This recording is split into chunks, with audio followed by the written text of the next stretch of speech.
함께 예배함이 기쁨입니다. 같이 인사 나누시면 좋겠습니다. 오늘 우리가 요한복음 11장 말씀을 함께 다루게 되는데요, 이 말씀은 저와 여러분이 너무나 잘 아는 그런 내용입니다. 오늘 본문 속에서 우리는 사랑하는 사람의 죽음 앞에 서 있는 두 여인을 봅니다. 바로 마리아와 마르다입니다.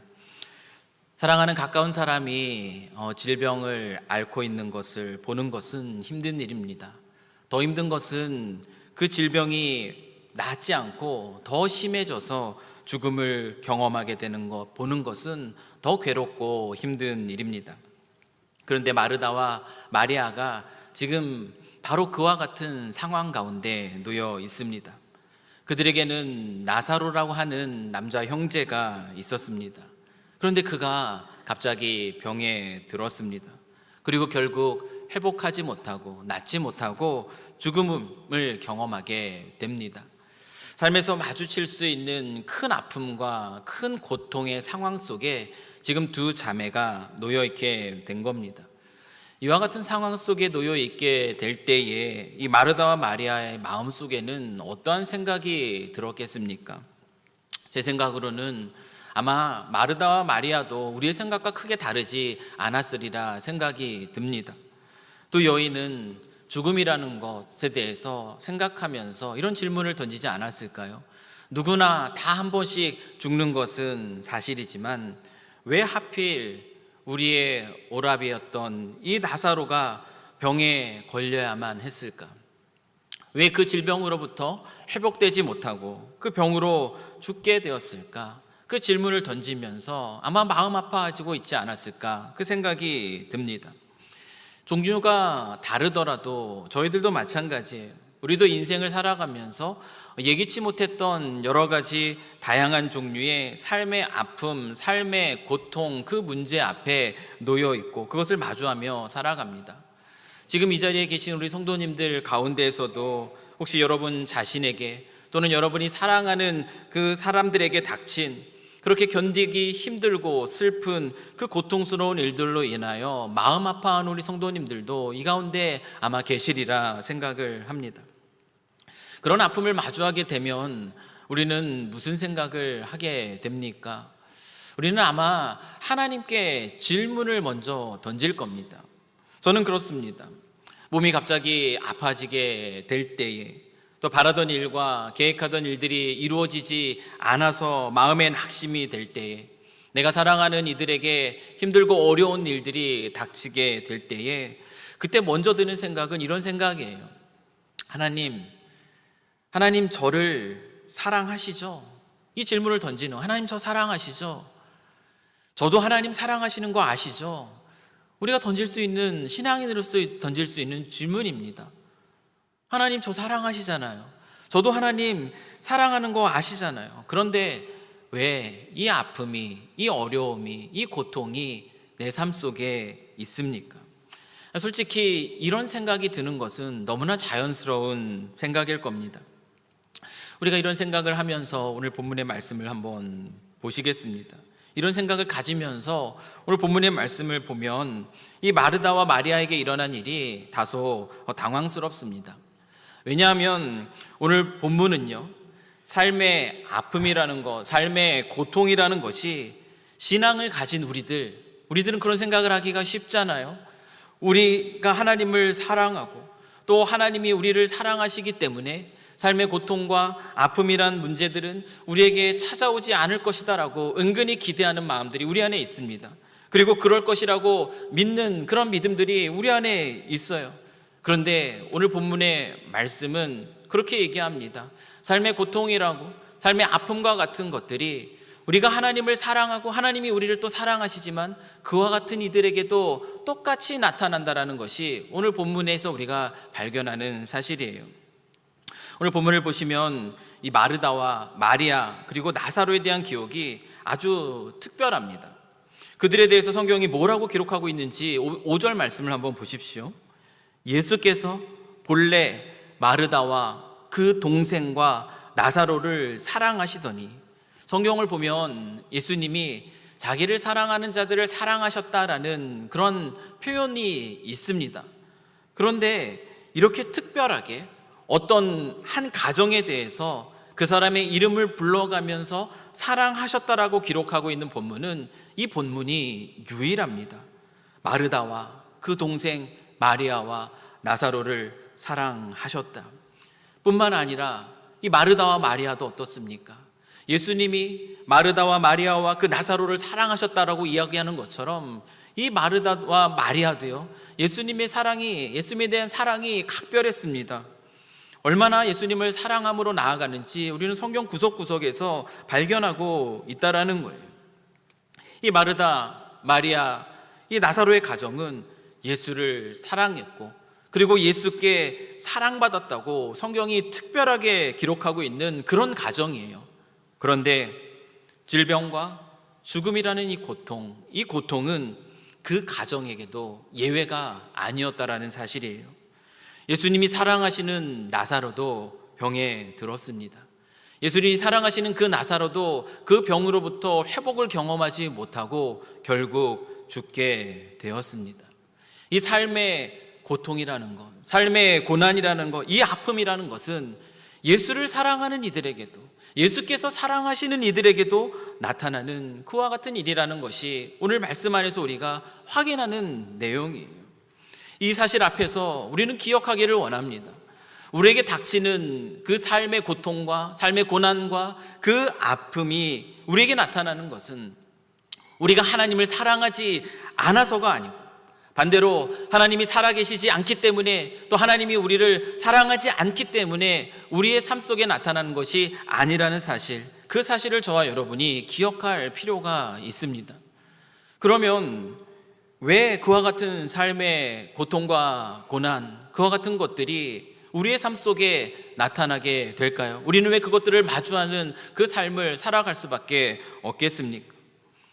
우리의 잘못으로 인한 명백한 그 인과관계가 있는 그런 고통과 고난이 아니라면, 우리가 살아가는 삶의 자리에서 고통과 고난 가운데 처하게 되는 것, 그와 같은 고통과 고난을 마주하게 되는 것은 우리가 살아가는 이 세상, 우리가 어디를 살아가고 있는가, 죄로 인해서 깨어지고 망가진 이 세상을 살아가고 있기 때문에 저와 여러분들이 겪게 되는 일입니다.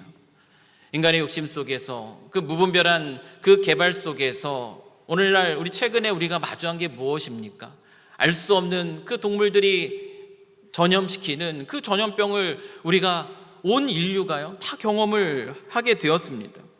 기후변화로 일어나는 그 자연재해들, 인간의 탐욕으로 인해서 끊임없이 계속 이어지고 있는 수많은 전쟁들, 거짓과 속임수로 인해서 발생하게 되는 수많은 사건과 사고들, 육신의 정욕, 안목의 정욕, 이 이생의 자랑을 추구하면서 나타나는 그와 같은 온갖 질병들과 또 범죄의 모습, 또 그렇게 깨어진 가정 속에서 겪게 되는 아픔들, 정의롭지 않은 그 행동들로 인한 그 결과로 나타나는 고통과 고난들, 우리가 원치 않는 고통과 고난을 우리가 마주하게 되는 것은 제가 방금 설명해 드렸던 것처럼 우리는 이 죄로 인해서 깨어지고 망가진 이 세상 속에 살아가고 있기 때문입니다. 그러면 이 고난과 고통이라는 것이 모든 사람들에게 다 닥치는 일이라면, 우리가 신앙을 가졌다고 해서 특별한 것이 아니라면, 그러면 그와 같은 현실 앞에 우리는 그냥 무기력하게 그냥 체념하면서 살아가야만 하는 것이 맞을까요? 모든 것이 그저 운명일 뿐이고, 모든 것이 그저 팔자라고 받아들이면서 이 어쩔 수 없는 이 현실 앞에 그저 고개 숙이고 그렇게 살아가는 것이 저희들의 삶의 모습이 되어야 하는 것이겠습니까? 오늘 본문은 저와 여러분에게 이런 말씀을 하고 계세요.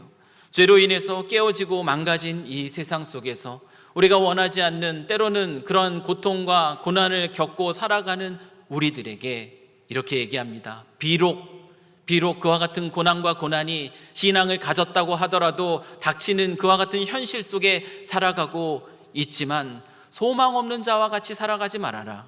오늘 말씀은 저와 여러분에게 부활이요 생명이신 예수 그리스도, 그분을 기억하고 그분께 소망을 두며 이 고난과 고통의 문제를 해결해 나가라고 그렇게 저와 여러분에게 말씀하고 있습니다.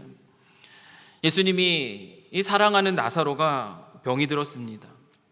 나사로 개인에게도, 그리고 나사로의 가정에게도, 그 마르다와 마리아에게도 닥친 너무나 큰 어려움입니다. 이에 그의 누이인 이 마르다와 마리아는 예수님에게 사람을 보내서 말합니다. 주여 보시옵소서, 사랑하는 자가 병들었나이다. 와서 고쳐주십시오라고까지 말은 하지 않았지만 이 말씀을 전하고 있는 이유가 무엇이겠습니까? 예수님, 당신의 사랑하는 나사로가 병들었습니다. 와서 무엇인가 해주십시오, 그렇게 바라고 있는 것 아니겠습니까?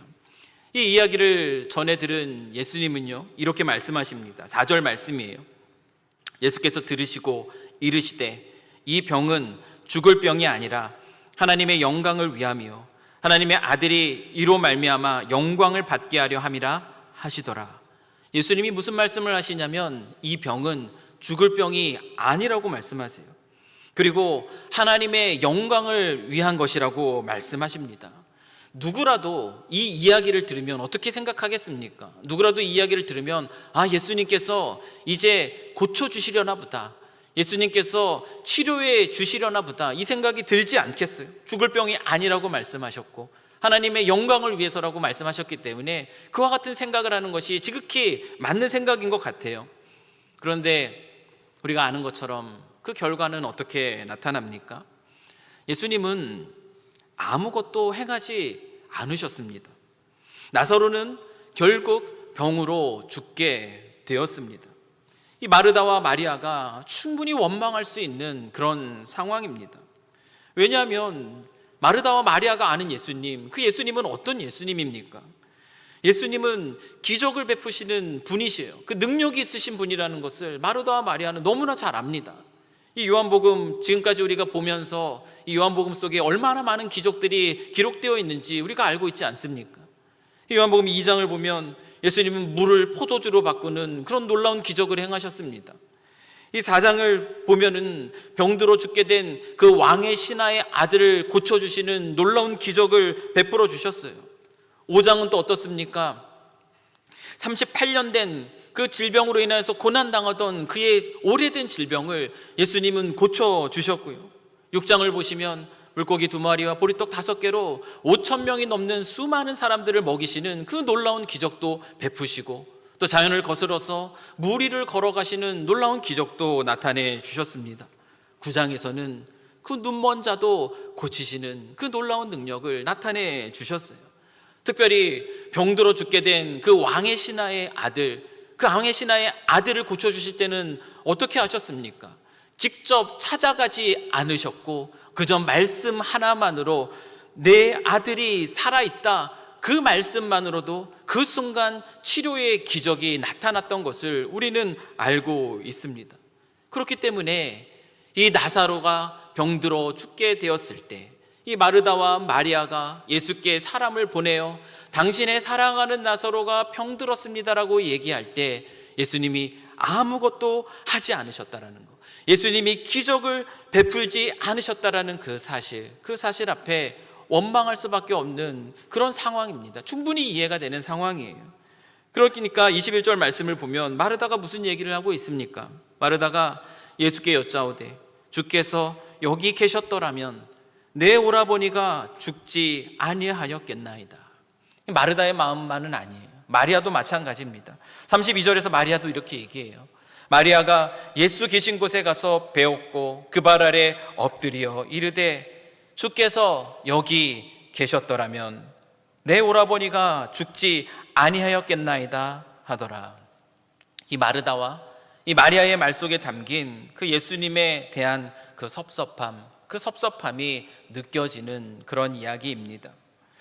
그러면 예수님은 왜 사랑하는 그 나사로에게 그 병고침을 받는 놀라운 기적을 예수님은 왜 베풀지 않으셨을까? 오늘 이 성경을 보면은 예수님이 특별한 이유가 있었기 때문이라고 저와 여러분에게 말해주고 있습니다. 우리 4절 말씀을 다시 한번 보시겠습니다.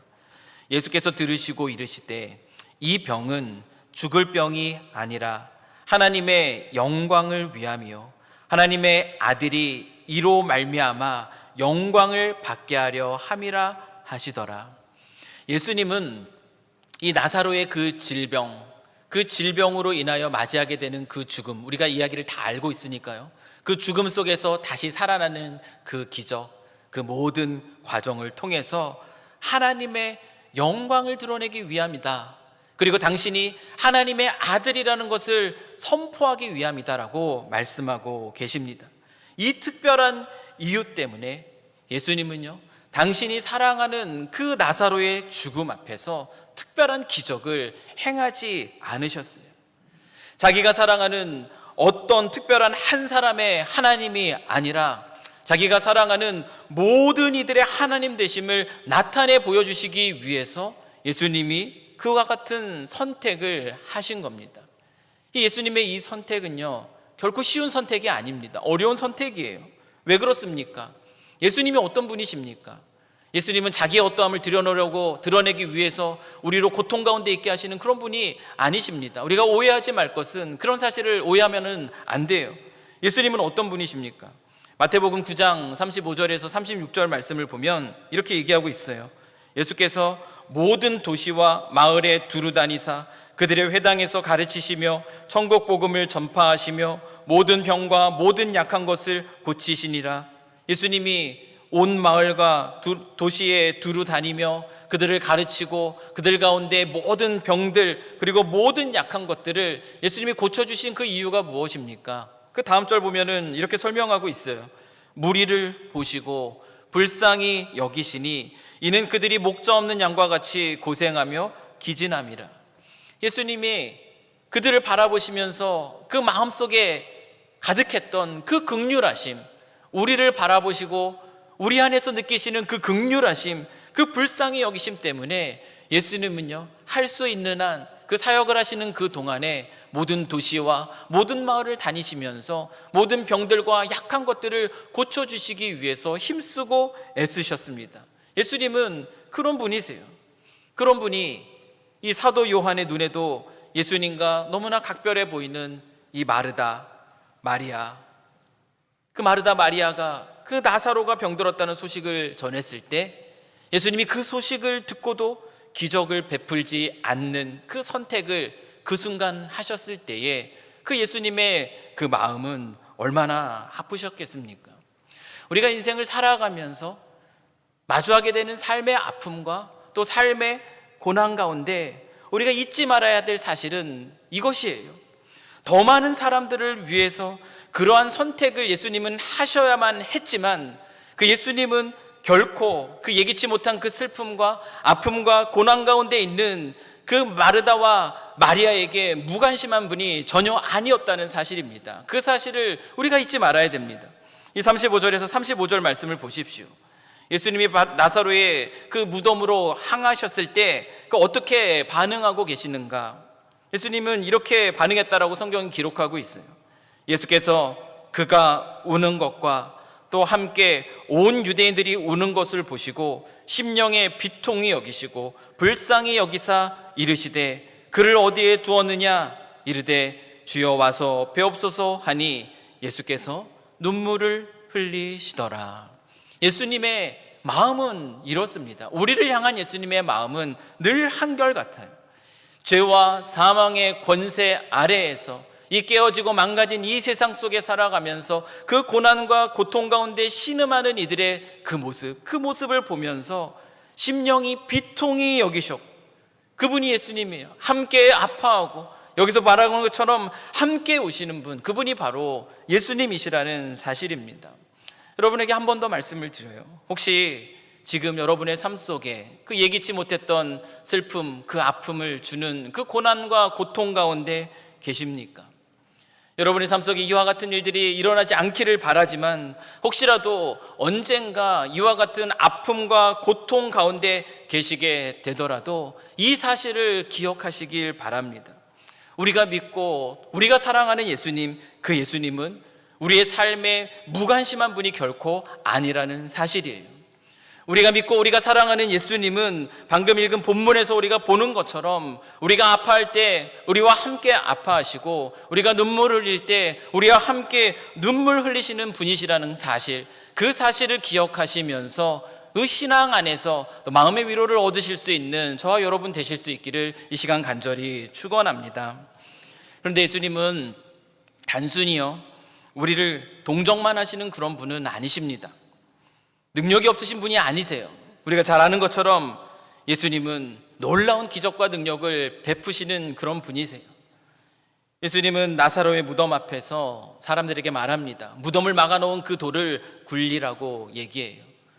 마리아는 그 이야기를 듣고선 이야기합니다. 나사로가 죽은 지 벌써 사흘이 지났습니다. 그리고 이미 시체 썩는 냄새가 납니다라고 얘기해요. 시체 썩는 냄새가 난다라는 것은 나사로가 확실하게 죽었다라는 것의 분명한 증거입니다. 그러나 예수님은 그 상황 속에서 마리아에게 이야기합니다. 내가 내 말을 믿으면 하나님의 영광을 보게 될 것이다. 예수님은 이 말씀을 마리아에게 들려주세요. 그리고 마리아는 그 말씀의 권위 앞에 사람들로 하여금 그 무덤을 막아놓은 그 돌을 굴려놓게 합니다. 그리고 우리가 잘 아는 것처럼 예수님은 그 굴 앞에서 하나님께 기도하고 그리고 큰 소리로 외치십니다. 무슨 말씀을 하십니까? 나사로야 나오라. 큰 소리로 그곳에 모여있는 많은 사람들이 들을 수 있도록 예수님은 큰 소리로 이 말씀을 선포하십니다. 그리고 어떤 일이 일어났습니까? 우리가 잘 아는 것처럼 44절 말씀이에요. 죽은 자가 수족을 배로 동인 채로 나오는데 그 얼굴은 수건에 쌓였더라. 예수께서 이르시되 풀어놓아 다니게 하라 하시니라. 죽은 나사로가 살아났습니다. 예수님은 단순히 우리의 마음만 위로하고 우리를 동정만 하시는 분이 아니에요. 예수님은 하나님의 아들로서 죽은 자도 능히 살아나게 하시는 하나님이십니다.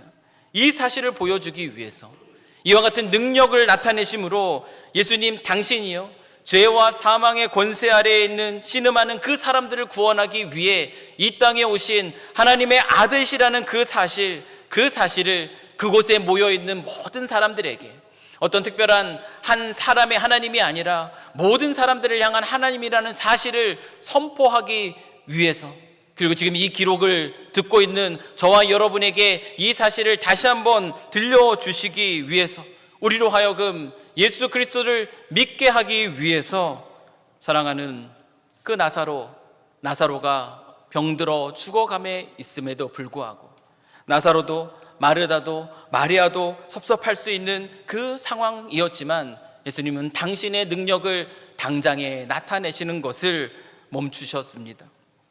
하지만 이 병든 자가 그 치유함을 받는 그 기적보다 죽은 자가 살아나는 더 크고 놀라운 기적, 이 기적으로 당신이 하나님의 아들이라는 사실을 더 확실하게 선포해 주셨습니다. 모든 사람에게 선포해 주셨어요. 예수님의 특별한 이 이유 때문에 예수님이 선택한 것이에요. 말씀하신 그 하나님의 영광, 그 영광이 이와 같은 모습으로 나타났고요. 예수께서 행하신 일을 본 유대인들, 그 중에 많은 이들이 예수 그리스도를 믿게 됩니다. 사랑하는 성도 여러분, 마르다에게 말씀하셨던 그 예수님이 오늘 저와 여러분에게도 동일하게 말씀하십니다. 25절에서 26절 말씀이에요. 우리 이 말씀을 한 목소리로 같이 한번 읽겠습니다. 시작.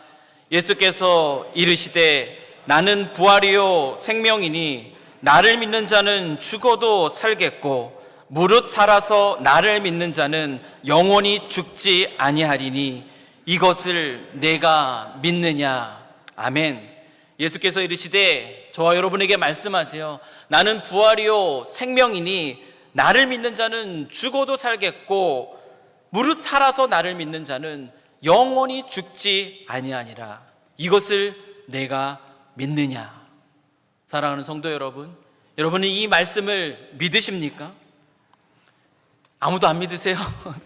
여러분 이 말씀을 믿으십니까? 물론 예수님은 그 죽은 나사로에게 행하셨던 그 놀라운 기적, 죽은 자를 살아나게 하는 그 기적을 오늘날에는 우리의 기도를 들으시고 그렇게 응답해 주시지 않는 것처럼 보입니다. 우리를 그 아픔과 고통의 상황에 그냥 내버려 두고 계신 것처럼 보일 때가 많습니다. 하지만 그와 같은 상황 속에서도 우리는요, 예수님이 마리아에게 또한 해주고 계시는 이 말씀을 기억할 필요가 있어요. 예수님은 마리아에게 무슨 말씀을 하고 계십니까? 40절에서요, 이 말씀을 하고 계십니다. 예수께서 이르시되 내 말이 내가 믿으면 하나님의 영광을 보리라 하지 아니하였느냐. 예수님은요, 저와 여러분에게 말씀하고 계세요. 우리가 어떤 고난과 고통과 그 아픔 속에 있을 때 부활이요 생명이신 예수 그리스도, 그를 믿는 자는 죽어도 살고 무릇 살아서 믿는 자는 영원히 죽지 아니하리라는 이 말씀을 믿으면 그 삶의 자리에서 하나님의 영광을 보게 될 것이다. 예수님이 마리아에게 말씀해 주고 계십니다. 이 말씀은 저와 여러분에게 지금 주고 계시는 말씀이고요, 이 말씀의 능력은 이때에도 나타나지만 지금 우리가 살아가고 있는 이때에도 이 말씀은 동일하게 나타나고 있습니다. 하나님의 영광을 보게 된다라는 것, 그럼 이 하나님, 우리가 보게 된다는 이 하나님의 영광을 본다라는 것, 그것이 과연 무엇을 말하는 것일까요? 꼭 죽은 자가 살아나는 기적을 봐야지 하나님의 영광을 보는 것일까? 결코 그렇지 않아요. 죽은 자가 꼭 살아나야만 그것이 하나님의 영광이 아닙니다. 우리가 마주하고 있는 그 고통과 우리가 마주하고 있는 그 아픔, 그 상황 속에서 일하시는 하나님, 그 하나님을 우리가 경험하는 것, 그것이 바로 하나님의 영광을 보게 되는 거예요. 하나님 나라의 그 소망, 부활이요 생명이신 예수 그리스도를 그 믿는 믿음 안에서요, 내가 마주하고 있는 삶의 어려움 그 자리에서 그 살아계시는 그 하나님의 위로하심을 우리가 경험하고 있다면 그것이 무엇을 보고 있는가? 그것이 바로 하나님의 영광을 보는 것입니다. 뿐만 아니라 이 나사로의 그 죽음으로 인하여서 많은 사람들이 예수 그리스도를 믿게 되었던 것처럼요, 우리가 마주한 삶의 어려움들이 있습니다. 삶의 고통이 있습니다. 그런데 그 고통과 어려움을 신앙 안에서 부활이요 생명이신 예수 그리스도께 소망을 두고 신앙 안에서 그 길을 씩씩하게 걸어가며 감당해 나갈 때 많은 사람들이 또 우리의 모습 속에서 저들은 왜 다른 삶을 살아갈까? 그들이 믿고 있는 그 하나님, 그 하나님에 대해서 어렴풋이 알기 시작하게 된다면 그것이 우리가 하나님의 영광을 보는 것입니다. 하나님의 영광을 보는 것은 이와 같은 것이에요. 눈앞에 보여지는 기적만이 아닙니다. 우리 안에 지금도 살아계시고 우리 안에 역사하시는 그 하나님을 경험하며 우리가 살아간다라는 것, 하나님의 영광을 본다라는 거예요. 그 어려움의 때를 신앙 안에서 믿음으로 소망 가운데 잘 이겨내는 그 모습 속에서 누군가가 우리를 통해서 예수 그리스도를 알만한 믿음이 생긴다면 우리가 그 모습을 보는 것이 하나님의 영광을 보는 것입니다. 제가 이 죽음에 관한 성경의 기록들을 볼 때마다 늘 생각나는 분들이 계세요. 제가 아마 전에도 말씀드린 기억이 있는데요, 하나님을 사랑하는 믿음이 참 예뻤던 한 자매가 있습니다. 제가 섬기는 그 교회 학교 일에서도 교사로서 열심히 봉사했던 그런 자매예요. 단기 선교를 이끌고 갈 때에 또 하나님을 더 깊이 알고 싶어서 그 단기 선교의 자리에 함께하고 그 안에서 또 하나님을 찾고자 애썼던 참 믿음이 예뻤던 그 자매입니다. 그런데 그 자매는 20대 초반에 그만 암을 갖게 됩니다. 그리고 그 암으로 인하여서 2년인가 3년 투병하고 나서 그리고 결국엔 죽음을 맞이하고 하나님 품에 안겼습니다. 장례식장에서 그 사랑하는 딸의 그 투병의 과정, 그 고통스러운 투병의 과정을 지켜보았던 그 어머니의 간증이 있었습니다. 사랑하는 딸이, 그 믿음 좋은 딸이, 그렇게 예쁘게 봉사하고 섬기는 그 딸이 그 20대의 그 젊은 나이에 그 질병을 가졌다라는 것이 얼마나 하나님께 원망이 되겠습니까? 하나님, 왜 내 딸이, 이 신앙 좋은 이 딸이 왜 이런 것을 경험해야 되겠습니까? 매일매일 그 딸의 그 고통을 지켜보면서 하나님을 원망함으로 보냈던 그 어머니였다고 얘기하고 있어요. 그런데 그 딸이요, 신앙 안에서 그 아픔과 고통을 이겨내고 있는 그 모습을 보면서 그 엄마의 마음이 바뀌기 시작합니다. 마지막 하나님 품에 안기기 전날 그 문병으로 왔던 그 친구들과 함께 그 고통 속에서 하나님에 대해서 이야기를 나누고 함께 밤이 지나도록 찬양을 부르고 그리고 자신의 장례를 담대하게 그 준비하고 있던 그 딸의 모습을 보면서 그 어머니가 고백하는 거예요. 원망하였던 그 모습이 변하여 이제 내가 살아계신 그 하나님, 그 딸의 모습 속에서 그 하나님을 발견하고 이제 내가 하나님을 찬양합니다. 그 장례식장에서 고백했던 그 엄마의 간증입니다. 저는 그 모습을 보면서 무엇을 보았는가? 내가 믿느냐? 그러면 하나님의 영광을 보리라 하는 이 예수님의 이 말씀이 이루어지는 것을 보았습니다. 하나님의 영광을 저는 그곳에서 본 것이에요. 또한 한국에서 함께 오랜 시간 동안 복음 사역에 힘쓰고 애썼던 그 권사님 계세요. 암으로 몸이 약하셨기 때문에 그 연약한 가운데서도 열심히 복음을 전하는 삶을 살았던 권사님이십니다. 그런데 그 질병이 재발이 됨으로 인하여서 이제는 고침이 될 수 없는 그런 상황 가운데 놓이셨어요. 제가 캐나다에 온 이후에 그 권사님의 그 소문을 들었습니다. 호스피스 병동에 가서 그곳에서 한날 한날 가까워오는 죽음을 맞아오는 그 삶의 매일매일 속에서도 자기에게 찾아오는 간병인들을 향해 복음을 전하는 것을 끝까지 놓치지 않고 끝까지 그들의 손을 잡고 그 말로 예수 그리스도를 전하다 하나님 품에 안겼다라는 그 소식을 제가 전해 들었습니다. 그 소식을 들으면서 제가 무엇을 봅니까? 부활이요 생명이니 나를 믿는 자는 죽어도 살겠고 무릇 살아서 믿는 자는 영원히 죽지 아니하리라. 내가 이 말을 믿으면 하나님의 영광을 보리라는 이 말씀이 또 이루어지는 것을 제가 그곳에서 보게 됩니다. 최근에 우리 교회 안에 또 사랑하는 이들이 또 하나님 품에 안기는 장래에 여러 가지 일들이 일어난 것을 우리가 압니다. 그러나 그 장래의 식장에서 저는 또 하나님의 영광을 봅니다. 믿는 자는 죽어도 삽니다. 아멘. 우리가 이 세상에서 비록 신앙을 가졌다 할지라도 여전히 동일한 삶의 고통과 아픔의 문제 앞에서 살아갈 수 없는 그런 삶을 살아가지만 우리는 믿음이 없는 자와 다릅니다. 믿는 자는 죽어도 산다라는 부활이요 생명이신 예수 그리스도, 그분이 우리의 구세주입니다. 그분의 소망을 찾으며 우리가 그 삶의 자리에 서 있을 때 우리는 지금도 우리 안에서 우리와 동행하시며 우리를 위로하시고 우리에게 힘주시는 그 하나님을 경험합니다. 그걸 통해서 우리는 하나님의 영광을 보는 거예요. 그리고 그 삶의 어려움도 믿음 없는 자와 같지 않고 우리 주 예수 그리스도를 향한 그 믿음의 소망 가운데서 세상과 다른 종류의 모습으로 그 삶의 역경들을 살아내는 그 모습으로 누군가가 우리의 모습 속에서 하나님에 대해서 발견하게 되는 그 모습으로 우리는 하나님께 영광 돌리는 삶을 살아가고 또 그 삶으로 하나님이 일하시는 그 하나님의 영광을 보게 됩니다. 우리 사랑하는 성도 여러분, 우리는 연약한 육신을 입고 살아서 그리고 죄로 인하여 깨어지고 망가진 이 세상을 살아가기 때문에 우리도 예기치 못한 이 아픔과 고통의 문제에 직면할 수 있습니다. 그때 우리가 어떠한 믿음을 가져야 하겠습니까? 오늘 이 죽은 나사로가 살아나는 이 사건을 보시면서 우리의 믿음 다시 한번 분명하게 부활하여서 생명이 되시는 우리 주 예수 그리스도, 그분께 소망을 두고 살아갈 수 있는 저와 여러분 되실 수 있기를 이 시간 간절히 소망합니다.